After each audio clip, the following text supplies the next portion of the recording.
man. It is so easy to win. Most of the pain that people experience is purely in their own minds. A lot of people wait for perfect conditions to start, but don't realize that starting is the perfect condition.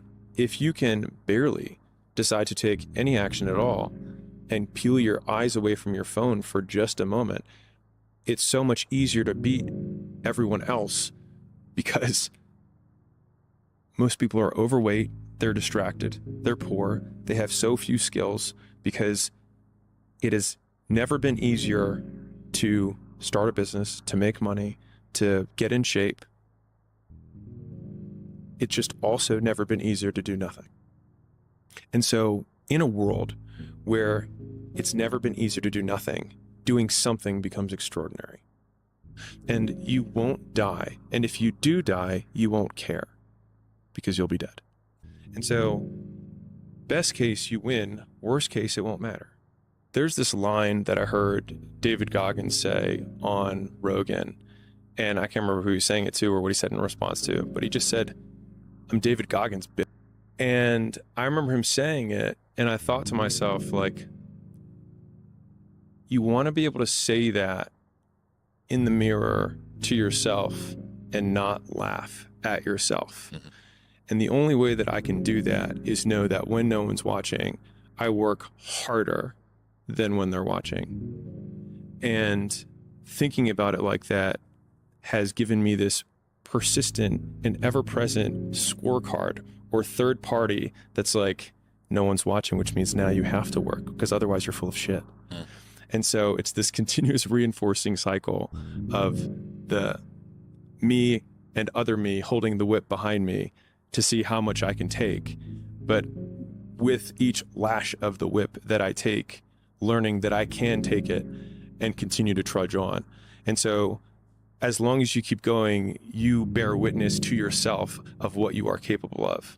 Most people who claim to be perfectionists are not perfectionists. They're actually procrastinating because they're not doing anything. Right. And so it just is a socially acceptable label because the real perfectionists feel this sickness where they like want to itch their skin off until the thing's done, but they are trying to get it done. Whereas the perfectionist or the procrastinator uses that to say, like, I'm not sure, I'm just getting it right. But like the person who's an actual perfectionist, one wants to finish and is working every hour of every day on the thing and seeing progress towards it. Because if you don't know how your thing is getting better, you're not a perfectionist, you're just ignorant. This segues into one of my favorite ones, which is you stay in poverty until you learn the first lesson of poverty, which is 2 words, my fault. And so when I was younger, I was really angry at my parents, like many people are, right? Justified or not, doesn't really matter. I was very angry and I blamed them for the woes of my life. And I realized when I was 19 that these people that I hated, I was giving all the power over the fact that I wasn't the person I wanted to be. And I was like, well, it's their fault. And the idea that I had actually given these people that I hated power over my success was ultimately something that made me feel sick to my stomach and was what allowed me to point the finger of blame inwards and say my fault, and then at least take ownership over the fact that sure, maybe your dad didn't hug you enough, or maybe your mom wasn't present, or whatever it is, right? It's like, and like, I said this the other day, and it'll probably piss off a lot of your audience, so, we can put our soft earphones on. If you suffered from racial inequality, if you suffered from gender inequality, if you suffered from being born in Bangladesh, if you were sexually abused your entire life, you would be completely justified in the fact that you are not achieving the things that other people who didn't have those disadvantages have achieved. And I say this as a white guy who was born in America to a doctor father. I understand that. But to the same degree, you have the opportunity that Chris nor I have, which is that you can be an inspiration to people who went through the same thing and succeeded, despite those circumstances. Because I can promise that there is somebody who has had it worse and has done it better. And I think that one single point of proof, and there's a global point of proof that you can look for sure, but you can be that very local point of proof in your community or sub-community.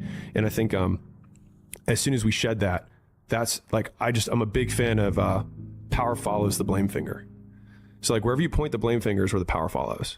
And so it's like if you point it at the government has the power. If you point it at your spouse and say like it's their fault that I'm not in shape, it's their fault, they never let me do anything, it's like, well, you're giving them all the power. And so it's like until you're like it's my fault, it also becomes my responsibility. What is? What if it's not your fault? It doesn't matter. And like I can't run marathons because I lost my leg at birth. And either you can just never try, or you put the metal thing on and you do it anyways. People only root for people who don't need it. Like the amount of times when I was on my lonely path where I was too different from the friends that I had, but not successful enough to be friends with the people that I wanted to be friends with. That's when you want people to root for you. That's when you want people to support you. Once you've already won, people are like, he's amazing, he's so good. But like, that's the time when you need it the least. And so you always have to be the person who roots for you before everyone else does. And it's usually a single clap in the auditorium for a very long period of time. It is a slow clap that's just you rooting for you. And that visual, I think, is one that you can kind of take because it is. People struggle to do things alone. And the path of the exceptional person is one of an exception, which means that you are not with other people. And rather than fighting that or bemoaning it, see it as an indicator that you're on the right path. Because if everyone else were cheering you on, then it means you're not in the right place, because it means you're just like everyone else, and that's not where you want to be. It doesn't matter whether I achieve all of my goals or I don't achieve all of the goals. In 3 generations, I'll be forgotten, and the only people who were naysaying against me will also be dead. And so then it's like, just do it for me. And then when I wake up every day, there's only one voice I have to listen to. And so a lot of people are like, man, he's so smart, but he just doesn't. It's like, well, then if he doesn't change his behavior and he's in the same conditions, he's a dummy. He's not that smart. And so if you are trying to battle the same boss over and over again, and you don't change what you're doing, and the boss keeps beating you, then it's not the game's problem. It's your problem. You are the problem. What's wild about the fear that people have when they're starting out is that they say things like, I have nothing going for me. I have no advantages. I have nothing to my name. I have no money. I have no network. I have no resources. But using Rory Sutherland's reframing, it also means that you have nothing to lose, which makes you incredibly dangerous. And I think people wildly underestimate how many shots on goal you can take when you have nothing to lose. Whereas when someone has something to lose, they have to be more and more selective about the shots they take. And so you have the perfect conditions for taking risk, because the worst case scenario is baseline, is where you're currently at. Correct. Yeah. And so that your means, downside is this. which means that it's like going to the casino and playing craps, but they say that you can just keep playing until you win. But people are afraid to roll. It's better to change your environment than to even do anything else, because what happens is you eliminate all the triggers and cues that are associated with the habit that you're trying to destroy. And almost every successful person that I have ever encountered has gone through not a month or a year, but many years of doing work without reward, where they have to do things that other people find boring, and they have to sacrifice things that everyone finds interesting, that most people want to do during that entire season of their life. And they basically sacrifice a season of other things that they would prefer to do stuff that they would not prefer to do because of the one thing they want most.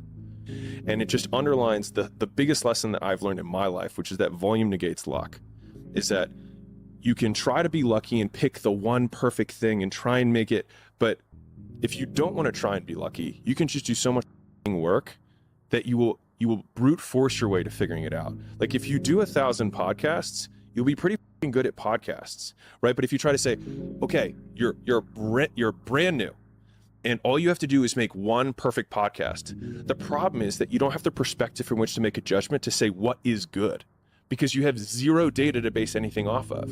And so you're basing your idea of a perfect podcast on something that you've literally never done before. And so doing the volume gives you the perspective to then have the best podcast at number 1000 or 1001. But when you do 100 repetitions of something, the first 5 times you're like, wow, I'm so much better. But then like the difference between 5 and the next 95 times is what goes from being great to being a masterpiece. And like, it's that next 95 that I think is what makes people world class. And that's where everyone falls off. And that's why most people aren't. And so you can't want to grow and also want to know everything you're doing at the same time. It's like the two beliefs contradict one another. And so I think that's a lot of the discontent that people suffer from, is they want two things that are polar opposites. They want the really strong character. They want the easy life. Like, one is the price of the other. You have a hard life to have great character. You have an easy life. You have shitty character. Everything came easy. You want to grow. You don't want hardship. Hardship creates growth. And so they want both, and you can't. Like, it's wanting the Jordans without paying the price. And the price isn't bad. It's just the price is what it is. And so it's just, do you want the Jordans or not? And if you do, then don't lament the price tag, pay the price tag, and be happy you have the Jordans. And if you don't want the Jordans, then don't buy them. The best art is art where the artist makes it for themselves. And where you see commercial work is where a bunch of people are trying to make something for an audience. And so they're trying to like rinse and recycle stuff that actually solves no one's problems, because no one is actually the audience. Whereas when you make it for yourself, there's thousands of people just like you who will have the same depth of understanding of it, but it feels selfish in the moment to make something for yourself. But when you make it for yourself, you actually make it for everyone. So the 3 most common traits of hyper successful people that they looked at, and it was interesting because there's the influencer world wants to be like, you have to wake up at 5 or you have to do cold plunges or whatever the fuck, right? But the thing but there was actually very few that they all had in common. So number 1 was that they had a superiority complex. They thought they were better than other people and that they deserved more. The second is that they suffered from massive insecurity and feeling that they would never be enough. And third, they had impulse control. And so you've got this combination of people who are like, I want to do this big thing. So this big toward thing. And they've got this big away pain that's like, I'm never going to be enough. I always have to do more. And then they have impulse control that keeps them focused on the goal without seeing the woman in the red dress or getting pursued by her. And that, like, so it's like, shoot high, have a big thing that motivates, like have a big tiger behind you and stay on the path. I started thinking like every day, I was like, I hope I don't wake up. You know what I mean? And that was the thing where I was like, this is a big enough problem that like, if you don't want to wake up, then what have you got to lose? Exactly. And that was it. And I was like, I have nothing to lose. And that was when I think on the last podcast, we talked about this, where it's like, if everybody who's like at the bottom and feels like they have nothing going for them, reframe that as, I have nothing going for me, which also means that I have nothing to lose by taking action. It makes you a much more dangerous person. And I think that was the flip that I've had repeatedly shown to me in my life that allowed me to take the step that I was afraid to take. I want to give you the single easiest razor to predict my behavior. And I said, whatever will be the most epic story is the thing that I will most likely do. And so oftentimes the most epic story is not the shortest outcome to victory. It's the long saga that results in this big thing later, eventually. And I was like, if you ever want to know, if you're like, I'm not sure what he's going to do in this situation, just wonder what the most epic story to tell would be. And that's usually what I will do. It won't get harder. Like, this is the hardest part. And so if you can just make it through this, everything else is downhill. It's not that the things that the dragons are going to slay aren't going to get bigger. They are. But you become so much more equipped to slay them back. And you have so many more allies. You have people in the stands cheering for you. You have the audience. You have all of these other things that are behind you. But in the beginning, it's just you with a stick against a bear. And arguably, that fight is a harder fight to win than beating a dragon when you have a nuclear bomb and 6 nations behind you. And so it's not even like the size of the hardship, it's just also the resources and how few of them you have, and how so much of the beginning is literally burning the one thing you have, which is time. because you have no leverage. You don't have the money to pay other people to help you. You don't have the resources to go like get someone no one can learn it for you. It's like there's a lot of the things that we care about a lot. Like no one can work out for you. It doesn't matter how much money you have. No one can learn skills for you. And so in the early days, like it feels so painful because you're like, you look around to see who can help you. And then you're like, it's me again. Expecting it to be easy is what makes it much harder than it ever is. I think a lot of entrepreneurship and even personal growth is training yourself on how you respond to hard. Because in the early days, hard was, ooh, stop. This isn't good. This is a warning sign. This is a red flag. I should slow down, or I should stop, I should pivot.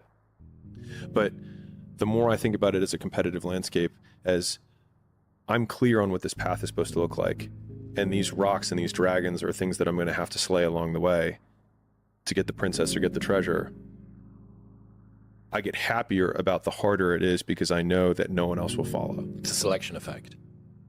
And I think if you can shift from this is hard to no one else will be able to do this, then it flips from being this thing that you're like, oh, poor me, to oh, poor everyone else who's going to have to try. Yeah.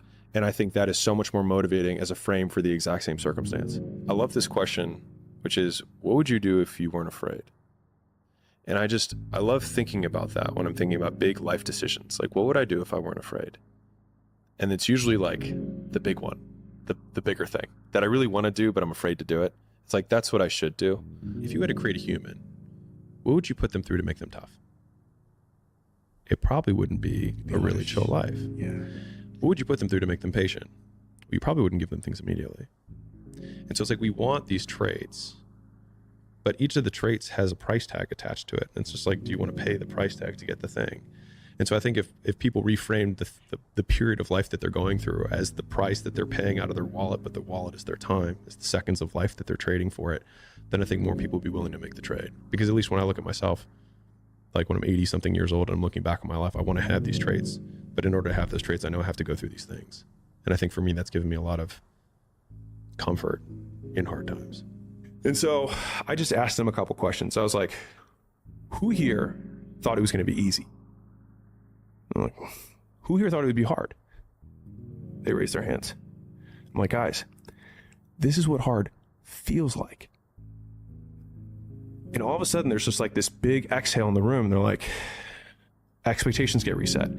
This is normal.